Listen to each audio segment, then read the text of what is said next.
ಬೆಳಗ್ಗೆ 8 ಗಂಟೆಗೆ ಬೆಳಗಾವಿಯಿಂದ ನನ್ನ ಡಾಮ್ ಬಿಟ್ಟೆ. ಇಲ್ಲಿಂದ ಮಹಾರಾಷ್ಟ್ರ ಎಂಟ್ರಾದೆ.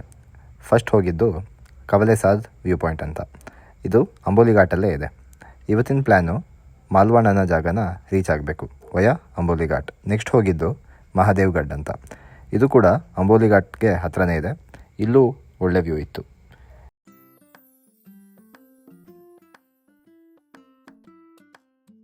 ನೆಕ್ಸ್ಟ್ ಇಲ್ಲಿಂದ ಅಂಬೋಲಿ ಘಾಟಲ್ಲಿ ಬರೋ ಮುಖ್ಯವಾದೊಂದು ವಾಟರ್ ಫಾಲ್ಸ್ ಇದೆ, ಅಲ್ಲಿಗೆ ಹೋಗಿದ್ವಿ.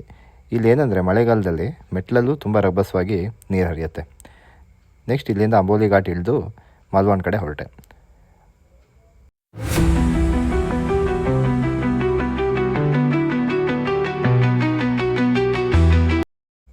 ಮಾಲ್ವಾನಲ್ಲಿ ಕಾಸ್ಟಲ್ ಅನ್ನೋ ಒಂದು ಹಾಸ್ಟೆಲಲ್ಲಿ ರೂಮ್ ಬುಕ್ ಮಾಡಿಕೊಂಡು ಸಂಜೆ ಸನ್ಸೆಟ್ ನೋಡಿಕೊಂಡು ಸ್ಟೇ ಕಡೆ ಹೊರಟ್ವಿ.